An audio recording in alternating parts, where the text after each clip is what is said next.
Oke, assalamualaikum warahmatullahi wabarakatuh. Kami di sini akan menjelaskan materi dari efek yang diperdagangkan di pasar modal. Kami dari kelompok 1 yang beranggotakan saya sendiri Muhammad Fadri dan Muhammad Agung Rahmanto dan Raymondus Mika Sinaga. Baiklah, kita langsung ke materinya. Sebelum kita masuk ke efek yang diperdagangkan di pasar modal, kita harus mengetahui definisi pasar modal dan efek. Pasar modal itu adalah pasar yang memperdagangkan efek dalam bentuk instrumen keuangan jangka panjang, baik dalam bentuk modal dan utang. Sedangkan efek itu adalah surat berharga. Menurut Undang-Undang Pasar Modal UU PM Pasal 1 Angka 5, efek adalah surat berharga yang diperdagangkan di pasar modal, di antara lain pertama obligasi, yang kedua saham, yang ketiga setiap derivatif dari efek, yang keempat ada unit penyertaan kontrak investasi kolektif atau biasa kita sebut reksadana, yang kelima ada surat pengakuan hutang, yang keenam ada surat berharga komersial. Surat berharga komersial ini contohnya ada surat sanggup bayar, cek atau deposito. Yang ketujuh ada kontrak berjangka atas efek. Yang terakhir adalah tanda bukti hutang. Di antara 8 yang terdapat di undang-undang, kami akan menjelaskan 4 di antaranya. Ada 4 yang sering dibahas dan diperjualbelikan. Yang pertama, obligasi. Obligasi ini adalah surat berharga yang mewajibkan emiten untuk membayar sejumlah uang sebagai bunga sesuai interval waktu yang ditentukan serta membayar kembali pokok pinjaman pada saat jatuh tempo. Karakteristiknya adalah surat berharga hutang yang surat berharga hutang yang diterbitkan pemerintah atau perusahaan. Yang kedua, berjangka waktu lebih dari 1 tahun. Yang ketiga, mempunyai beban bunga yang dibayar secara periodik. Yang keempat, adanya wali amanat, yaitu pihak yang mewakili kepentingan pemegang efek bersifat utang. Yang kelima, adanya pemeringkat efek. Dan terakhir, dinyatakan dalam bentuk suatu perjanjian surat berharga yang disebut perjanjian perwaliamanatan atau indentur. Kita masuk jenis-jenis obligasi. Yang pertama adalah issuer. Issuer ini adalah utang yang ditawarkan oleh penerbit obligasi. Contohnya itu obligasi dari pemerintah, obligasi perusahaan milik negara. Yang ketiga contohnya obligasi perusahaan swasta. Yang kedua adalah jenis sistem pembayaran, jenis obligasi yang sistemnya pembayaran bunga. Contohnya adalah kupon bond, obligasi yang bunganya dibayarkan secara periodik. Yang ketiga ada jenis obligasi berdasarkan tingkat bunga. Obligasi ini terbagi menjadi obligasi dengan bunga tetap. Bunga pada obligasi ini ditetapkan pada awal penjualan obligasi dan tidak berubah sampai jatuh tempo. Yang kedua, obligasi dengan bunga mengambang, atau biasanya obligasi dengan bunga mengambang ini ditentukan relatif terhadap satu patokan suku bunga. Yang ketiga, obligasi dengan bunga campuran. Obligasi jenis ini merupakan gabungan dari obligasi dengan bunga tetap dan dengan bunga mengambang. Yang keempat, adalah jenis obligasi berdasarkan jaminan. Obligasi ini terbagi menjadi 2, yaitu secure bond. Secure bond ini biasanya berupa adanya guarantor atau jaminan berupa aktiva tetap. Yang jenis kedua uncensored bond, atau kita sebut juga obligasi tanpa jaminan. Yang kelima ada jenis obligasi berdasarkan tempat penerbitan. Contohnya itu domestic bond atau obligasi domestik, foreign bond atau obligasi asing, dan global bond. Yang keenam ada jenis obligasi berdasarkan rating. Jenis obligasi berdasarkan rating ini Peringkat yang lebih tinggi yang dikenal sebagai obligasi peringkat investasi dipandang sebagai investasi yang lebih aman dan stabil.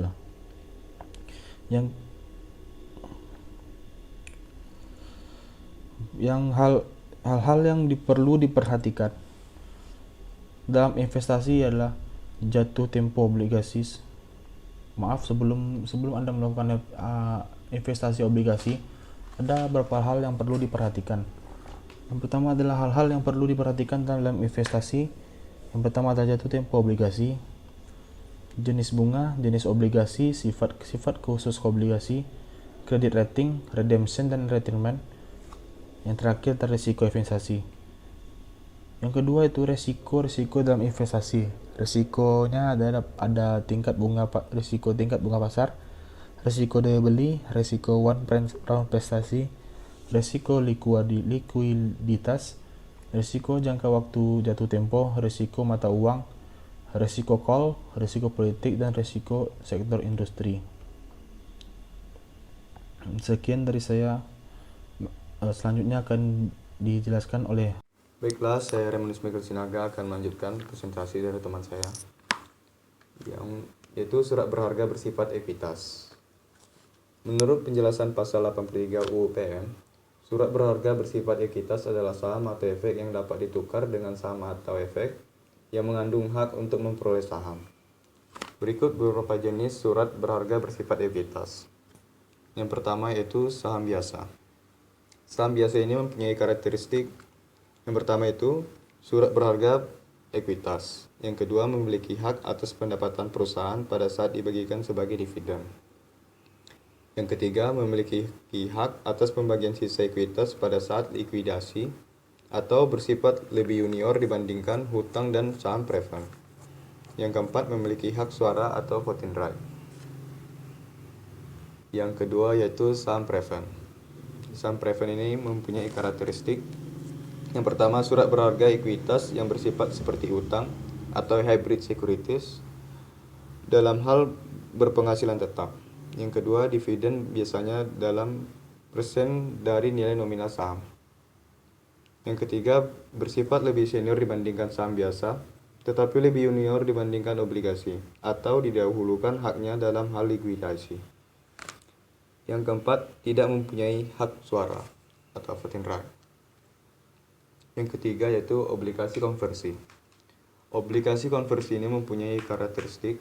Yang pertama itu derivatif dari efek berupa hak untuk membeli. Yang kedua, dapat bersifat melekat atau bebas dari efek utama. Yang ketiga, waran bebas dapat diperdagangkan. Yang keempat, sebagai pemanis penerbitan efek utama. Yang keempat yaitu HMETD atau hak memesan efek terlebih dahulu. Yang kata lainnya itu preventive right. HMETD ini menurut penjelasan pasal 82 ayat 1 WPM adalah hak yang melekat pada saham yang memberikan kesempatan bagi pemegang saham yang bersangkutan untuk membeli saham baru sebelum ditawarkan kepada pihak lain. HMETD ini mempunyai karakteristik. Yang pertama, derivatif dari efek berupa hak untuk membeli. Yang kedua, HMETD dapat diperdagangkan. Yang ketiga, jangka waktu pelaksanaan HMETD lebih pendek daripada waran. Yang kelima yaitu waran. Menurut penjelasan pasal 1 ayat 5 UU PM, waran adalah efek yang diterbitkan oleh suatu perusahaan yang memberikan hak kepada pemegang untuk memesan saham dari perusahaan tersebut pada harga tertentu setelah 6 bulan sejak efek dimaksud diterbitkan.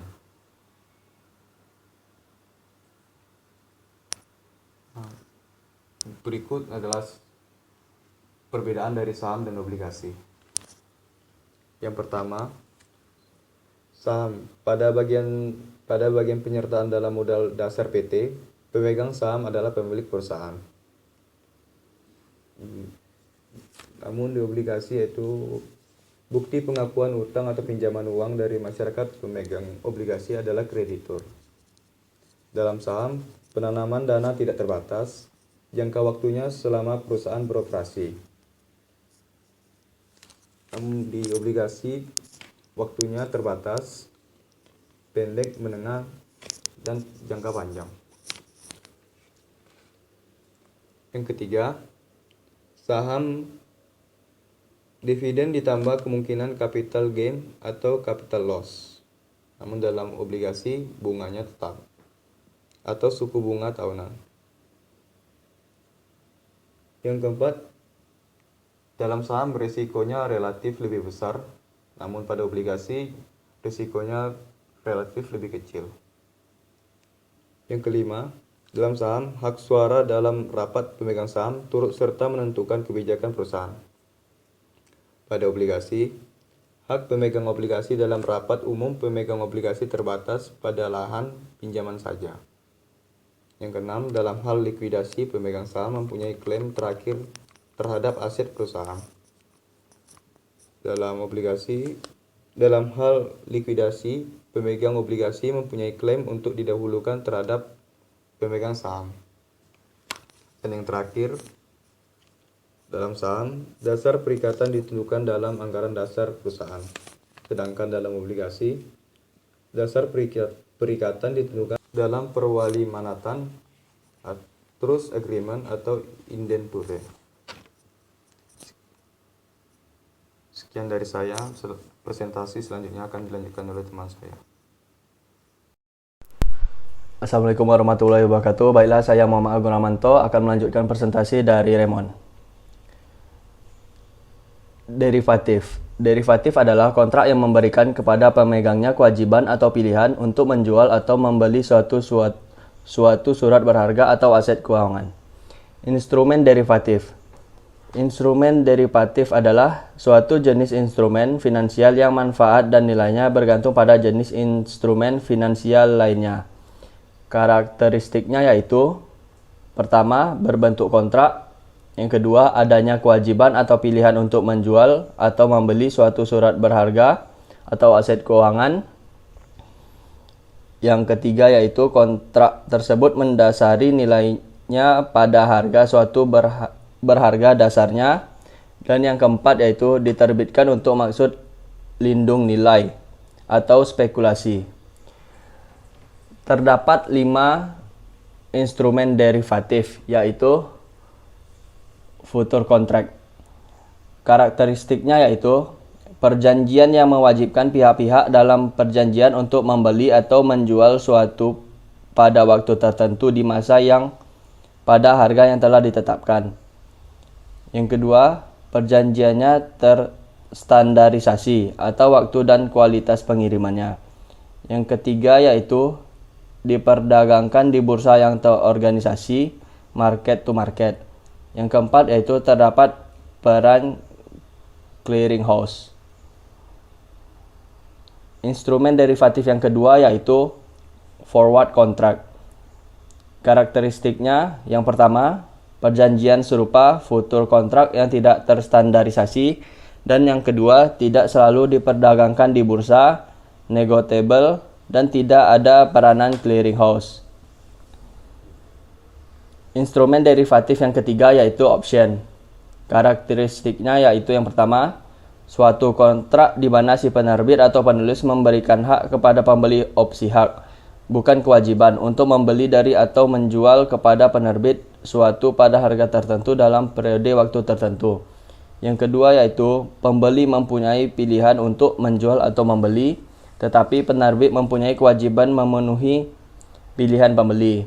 Yang ketiga yaitu harga opsi adalah sejumlah tertentu yang harus dibayar pembeli opsi untuk kompensasi pemberi hak. Yang ketiga, call option adalah hak membeli instrumen yang telah ditetapkan dalam kontrak. Dan yang kelima, put option adalah hak menjual instrumen yang telah ditetapkan dalam kontrak.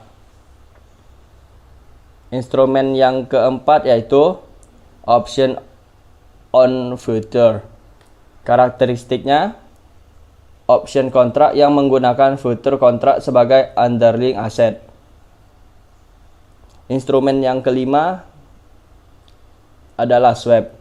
Karakteristiknya, suatu perjanjian di mana dua pihak setuju untuk saling melakukan tukar-menukar pembayaran secara periodik. Yang kedua, cash flow yang diterima kedua pihak bergantung pada nilai dari jenis aset yang dipertukarkan. misalnya instrumen hutang atau falas. Yang ketiga yaitu jenis-jenis swap, interest rate swap, equity swap, and currency swap. Selanjutnya yaitu unit penyertaan kontrak investasi kolektif atau KIK. Unit penyertaan KIK menurut UU PM pasal 1 angka 29, unit penyertaan KIK adalah satuan ukuran yang menunjukkan bagian kepentingan setiap pihak dalam portofolio investasi kolektif. KIK atau kontrak investasi kolektif adalah kontrak antara manajer investasi dan bank kustodian yang mengikat pemegang unit penyertaan di mana manajer investasi diberi wewenang untuk mengelola portofolio investasi kolektif dan bank kustodian diberikan wewenang untuk melaksanakan penitipan kolektif. Terdapat dua jenis kontrak investasi kolektif atau KIK, yaitu kontrak investasi kolektif penyertaan terbatas dan kontrak investasi kolektif efek beragun aset atau KIK EBA.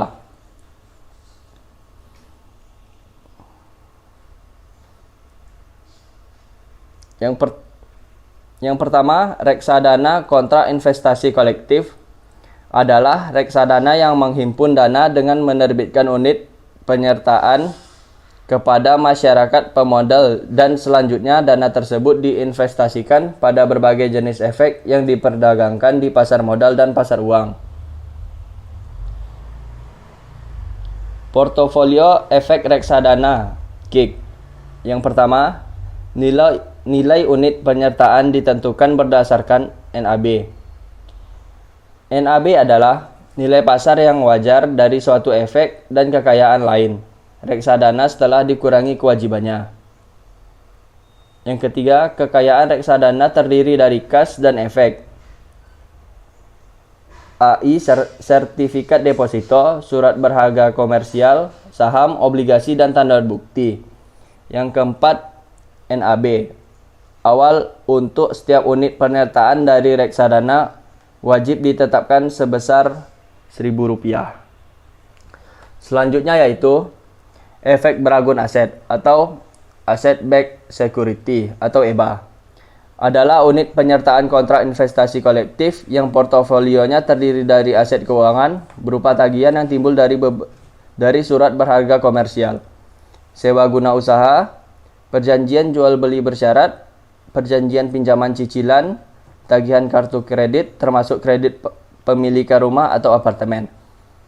Efek bersifat hutang yang dijamin pemerintah, sarana peningkatan kredit, serta aset keuangan setara dan aset keuangan lain yang berkaitan dengan aset keuangan tersebut. Jenis efek beragun aset ada dua, yaitu yang pertama, EBA, arus kas tetap adalah EBA yang memberikan hak kepada pemegangnya untuk menerima pembayaran dengan jadwal tertentu, walaupun jadwal pembayaran tersebut dapat berubah karena keadaan tertentu. Yang kedua yaitu EBA arus kas tidak tetap, adalah EBA yang memberikan hak kepada pemegangnya untuk menerima pembayaran secara bersyarat dan dalam jumlah yang tidak tetap. Sekian presentasi dari kelompok kami. Mohon maaf apabila ada kekurangan dan kesalahan kata.